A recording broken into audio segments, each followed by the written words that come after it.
been a flat end to a tepid week on Dalal Street, to say the least. Led largely by select banks and auto stocks, the Nifty and the Sensex recovered in the last hour of trade to outperform its global peers. The Bank Nifty and the midcaps ended in the green, with the latter closing above the 13,000 mark. Anuj Singhal is standing by to decode the action for us. Anuj, it's an okay day, but could have been a better week. Yeah, the week was bad, but then again, put it in global context, it was something that the bulls would take, and with both hands. The day, in fact, was actually good because the market had a gap down, and at no point did it revisit that low point. In fact, recovered 50 points post the noon trade, the Nifty that is, and the Sensex recovered about 170 points from the lows. Let's talk about the stocks that led the market recovery. ICICI Bank beaten and bruised, but today, that stock was leading the recovery, and apart from that, Tata Motors and Eicher Motors were also up. Eicher Motors, in fact, up 3%. So big gains post the numbers.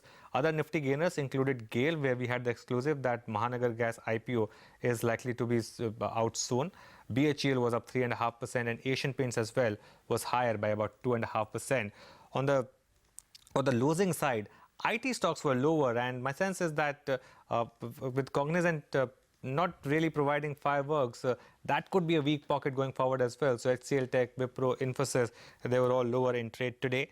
Other Nifty losers included stocks like Dr. Reddy's, Larsen & Toubro, and the biggest drag on the index today, HDFC Bank, that was down about close to 1%.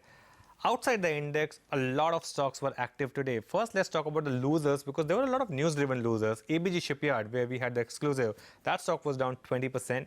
Inox Wind, that stock was probably the stock of the day, down 17%. And Hexaware was down 4%. But there were some stocks in the green as well. And again, it's a bipolar market. A lot of stocks doing well. IDFC, for example, was up 11%. Indiabulls Real Estate up 7%. And Voltas was up about 5%. So all in all, a week which was quite weak, but compared to the global markets, India clearly stands out, and that's something that the bulls would like. All right, fair enough. At least it's Friday finally, Anuj. Thanks for joining in with that. So that was the Indian equity markets.